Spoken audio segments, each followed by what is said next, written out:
Uma jornada para fazer do cooperado o dono da cooperativa. Autor: Homero Milton Franco. Um preâmbulo. Quero, primeiramente, justificar por que não farei citações bibliográficas, pois tudo quanto narro é da aplicação prática. Tudo é vivência pessoal deste autor. A minha experiência decisiva frente ao cooperativismo, na verdade, como se verá, deu-se no agronegócio, e ali era marcante a prática da exploração dos produtores por grupos de atravessadores. Aliás, nada mais era do que uma reprodução do que ainda hoje se pode ver quando a economia primária serve aos interesses do mundo todo, mas não obtém toda a importância econômica que merece. Penso que inúmeros setores da economia primária continuam servindo aos interesses de atravessadores. No interior da grande região oeste catarinense, cuja capital econômica é Chapecó, dezenas de compradores de animais e grãos, inclusive madeira, faziam um serviço importante de escoamento das safras, mas ditavam os preços. Os produtores, na abundância das safras, melhor dizendo, na grande oferta, tinham de suportar a redução dos preços e novamente reduziam seus ganhos quando, ao contrário, havia quebra de produção. A Cooperativa Mista Agropastoril de Chapecó, surgida no ano de 1967 na esteira de programas governamentais de incentivo à produção de alimentos, enfrentaria o bombardeio dos concorrentes não apenas nas cotações dos produtos, também na difamação. Quase todos os agricultores dessa região são migrantes do Rio Grande do Sul, onde algumas experiências, quebra de cooperativas, serviram de argumentos disparados aos ouvidos dos agricultores, por autoria de detratores interessados em minar os esforços governamentais e pessoais de muitos líderes que aceitavam o desafio. Isso confundia aqueles que poderiam tornar-se associados, e mesmo entre os já associados. Foi num contexto e num clima assim que, em 1977, a Cooperativa Regional Alfa, Cooperalfa, sucessora e continuadora da já citada Mista Agropastoril, em que eu fui convidado a exercer o cargo de comunicador e educador perante o quadro social da mesma, então já tinha cerca de 5.200 associados. Os primórdios. Conversar com agricultores em reuniões nas comunidades, andando por estradas revestidas de macadame ou terra vermelha pelo interior rural, sem hotéis e restaurantes, fazer 2, 3 e até 4 reuniões por dia, projetando slides onde nem energia elétrica havia e muitas vezes precisando falar um pouco de alemão ou italiano para ser melhor compreendido, pode ser algo heróico, mas não. Tudo acontecia assim mesmo. Aquelas pessoas simples, de mãos calejadas pelo trabalho na lavoura e de tez dourada pelo sol, eram seres humanos, simples, honestos, pode-se dizer caridosos, pois nos recebiam, ofereciam refeições e até banho, pois o pó da estrada e o calor dos verões, viajando com as janelas do veículo abertas, davam aos ocupantes do carro uma visão de fantasmas mascarados de marrom. Ir assim para uma reunião com 50 ou mais pessoas exigia também um pouco de zelo pessoal. Talvez não seja heróico, mas foi desafiador. O sul do Brasil foi o berço do cooperativismo brasileiro, graças aos alemães, italianos, poloneses, franceses, austríacos, japoneses, holandeses, ingleses e tantos outros imigrantes que de certa forma trouxeram em sua bagagem cultural alguma coisa de cooperação, conheciam o lado sofrido de quem deixa para trás a sua pátria e tinham cooperado informalmente entre vizinhos para que pudessem ter sobrevivido nos sertões para onde foram enviados. Veja, eles, entre si, nos sertões para onde foram mandados sem estrada, sem escola, sem nada, praticaram com muito vigor a cooperação e talvez soubessem, instintivamente, que nisso estava a alma da qual se reveste uma cooperativa. Falta só acreditar nela, confiar nela, mesmo com a maledicência concorrente a insistir. Balançava, mas não derrubava. Falar a eles sobre isso, com honestidade e simplicidade, trazia sorrisos e lágrimas. Tudo ficava mais fácil. Ninguém ali era alienígena. Eram pessoas oriundas de um mesmo processo colonizador que fundou um país rural que se chama Brasil. Não foi diferente em outros países vizinhos. A minha experiência anterior. Não havia muito onde buscar experiências vencedoras. A Lei 5.764 de 1971 que regulamentou o cooperativismo, criou o comitê educativo, e isso era tudo para quem está começando. E raríssimas experiências consolidadas de onde buscar o modelo nem sempre aplicável.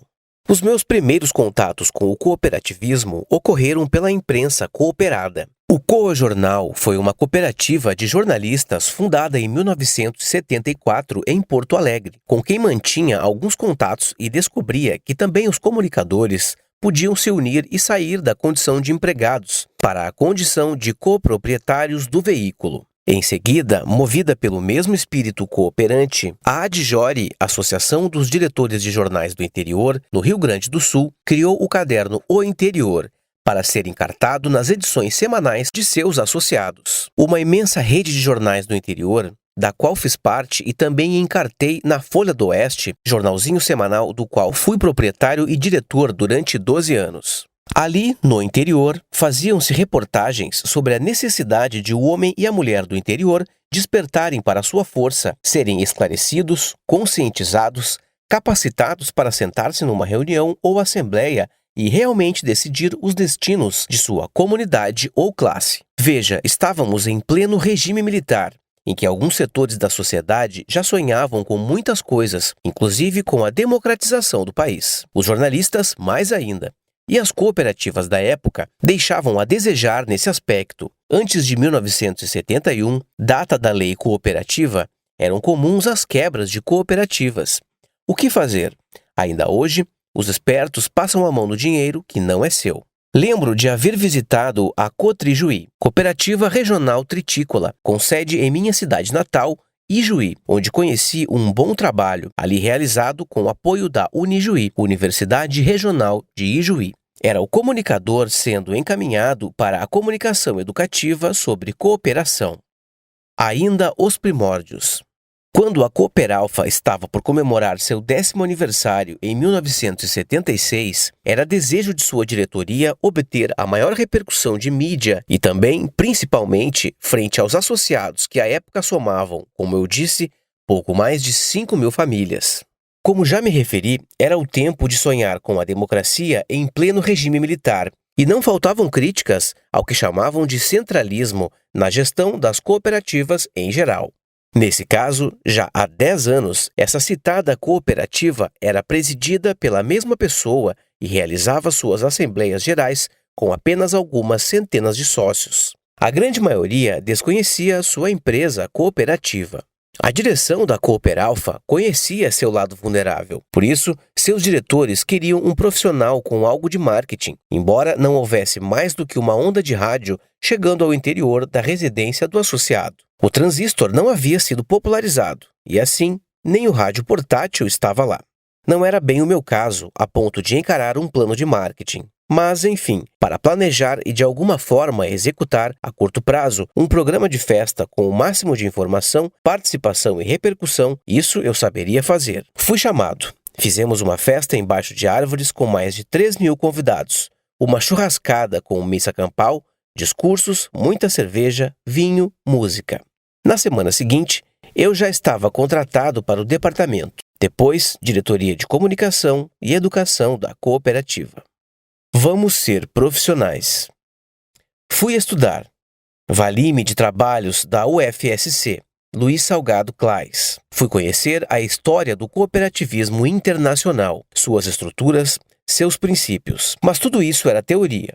E a cooperativa queria, na prática, relacionar-se com o associado, ouvi-lo, apresentar-se a ele, obter dele uma contrapartida não apenas mercantil, e já fazia o que podia antes desse tempo a que me refiro. Já havia algo no rádio. Tive uma enorme colaboração do colega Eloy Frazon, egresso da equipe de cooperativismo da Acaresc, Extensão Rural, entidade que apoiou grandemente o cooperativismo agropecuário catarinense. Se aquele produtor rural estava diante das informações e pelas condições da época tinha baixa escolaridade, precisávamos falar a sua linguagem frente a frente. A reunião. E precisávamos chegar a ele com alguma forma eficaz de comunicação sem tirá-lo de sua comunidade no meio de seus compadres e vizinhos. Pelas minhas origens como comunicador do rádio e do jornal, chamei o rádio para me ajudar. A região possuía 3 ou 4 emissoras com cobertura sobre o espaço territorial de nosso interesse.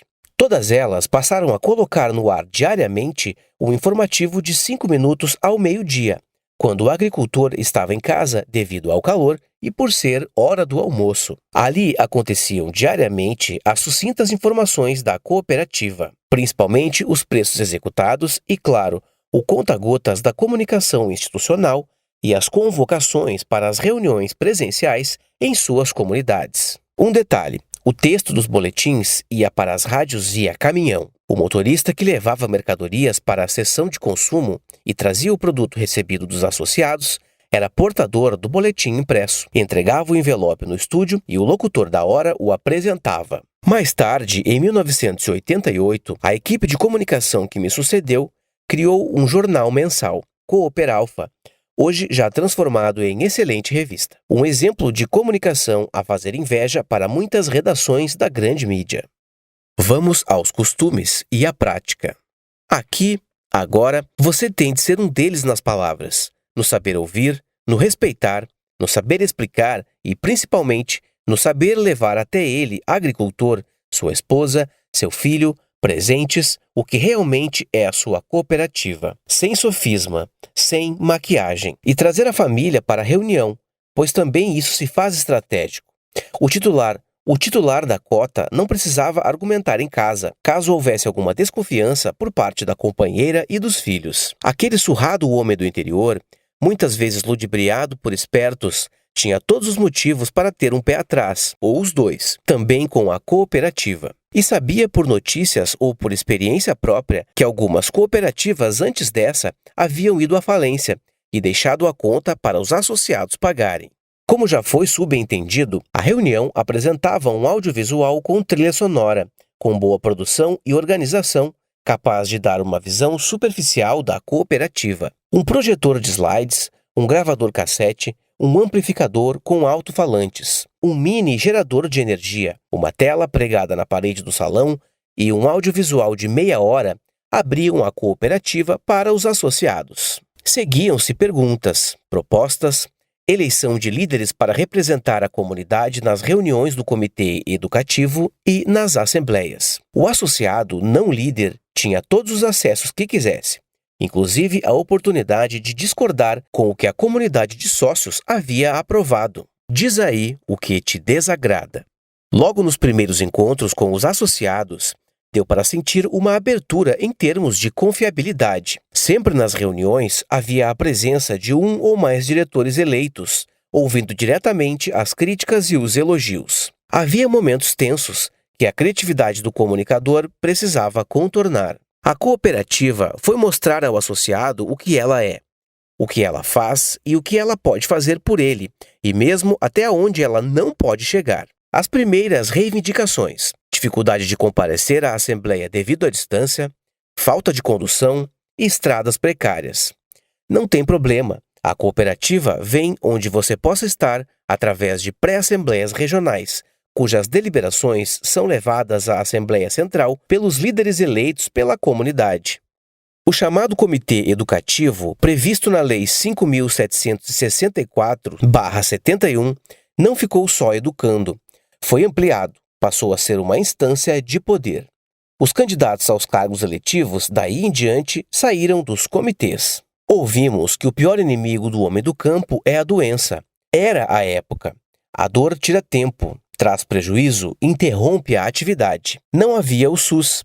A cooperativa criou o Programa Preventivo de Saúde com 13 médicos de família residindo em comunidades-chave e ensinando às famílias dicas preventivas de saúde. Remédios fornecidos pelo setor, que depois se tornou o SUS, eram receitados e entregues gratuitamente. Cursos de corte e costura e de culinária foram levados para os postos da cooperativa, onde havia seção de consumo e armazém ou silo para guardar a safra. Um programa de reforma agrária foi implantado, pois um dos clamores do associado reproduzia sua preocupação em manter os filhos na terra. A cooperativa assentou centenas de filhos de associados em terras que ela adquiriu e repassou aos interessados em financiamento direto, pagando com a produção. Fazia inveja ao INCRA. Em 5 anos, mais de 7.000 novos associados haviam ingressado, e a cooperativa deslanchava para chegar aonde chegou na atualidade, como uma das maiores da América Latina. Na outra ponta do esforço.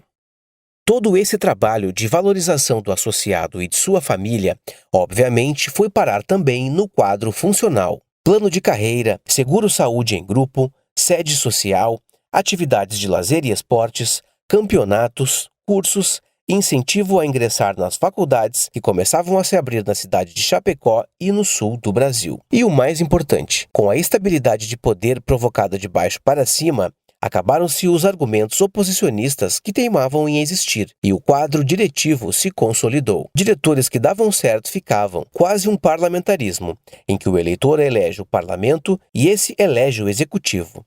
Um cuidado, porém, o modelo não funcionaria sem um eleitor esclarecido, responsável, ainda que com baixa escolaridade. Inteligência e conhecimento não são sinônimos de escolaridade.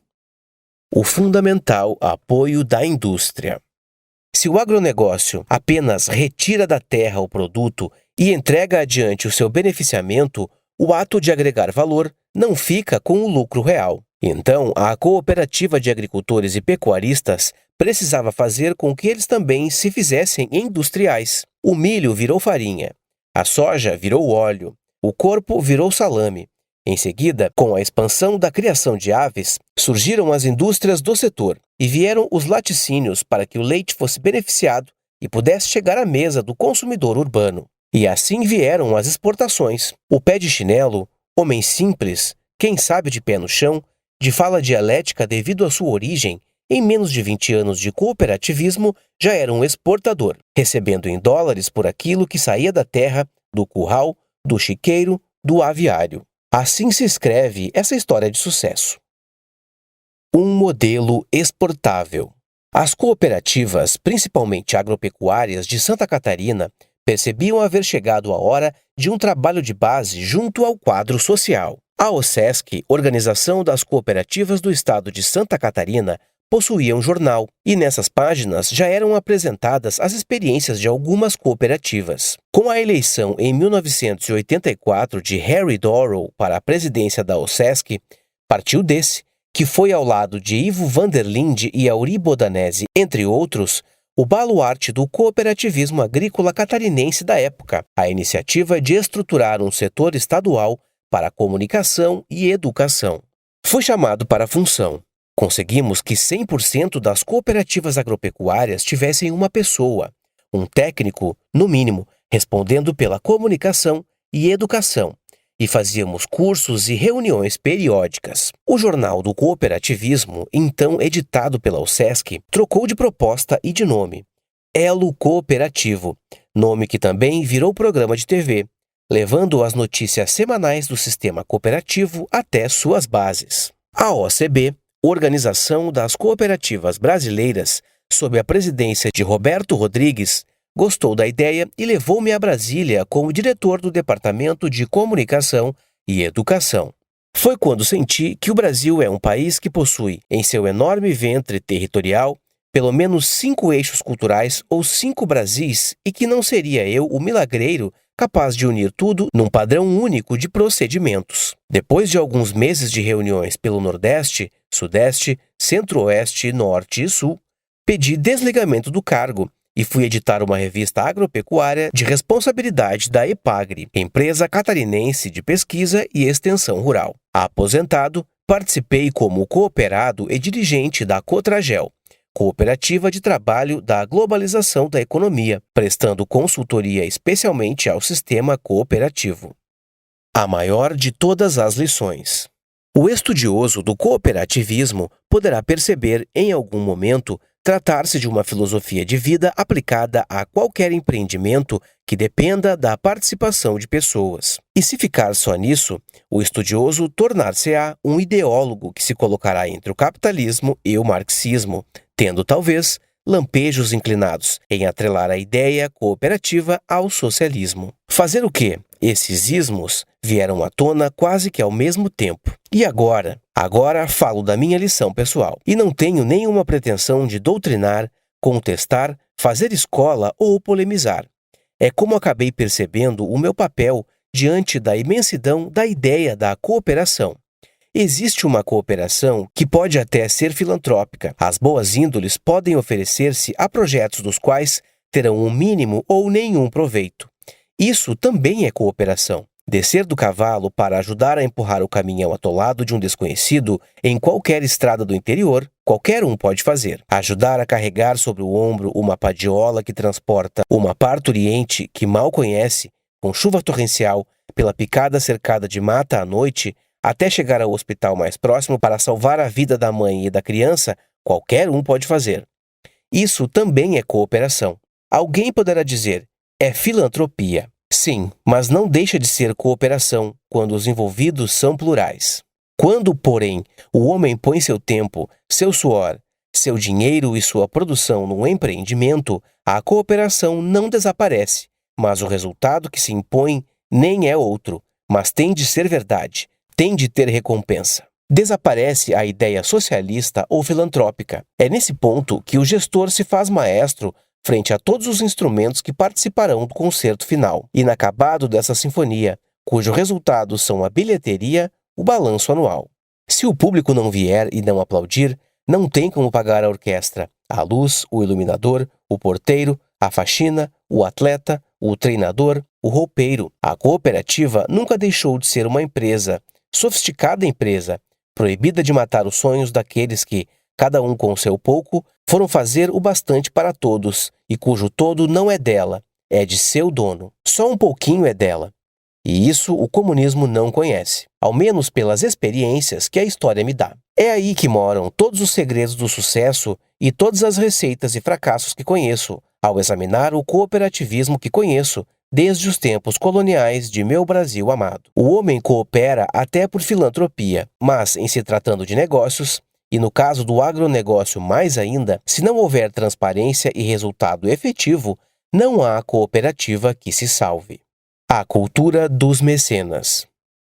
Fui descobrir na prática, e por alguma leitura que trazemos do passado e muito pelo que foi o período monárquico, uma ideia do Estado-mãe, do governante mecenas. Isso invadiu a alma de cooperativas em vários locais do país, e contaminou a ideia empreendedora mercantil de recompensa, envolvendo favorecimentos entre associados de primeira e segunda classes, instituindo o patrimonialismo exercido pelas diretorias e marcando de morte centenas de ideias e experiências cooperativistas. Ideias que teriam modificado a cara do Brasil se não tivessem fracassado. Estamos num tempo crucial de nossa história de nação e país. Se conseguirmos atravessar essas turbulências, ainda poderemos ser uma das 5 maiores potências econômicas do planeta. Certamente, o modelo cooperativo apresentado aqui pode ser decisivo para qualquer outra experiência econômica. Se, porém, o diretor da cooperativa tornar-se o dono dela e misturar os seus interesses com os da massa, essa massa se tornará falida. Vale para uma cooperativa, vale para um país.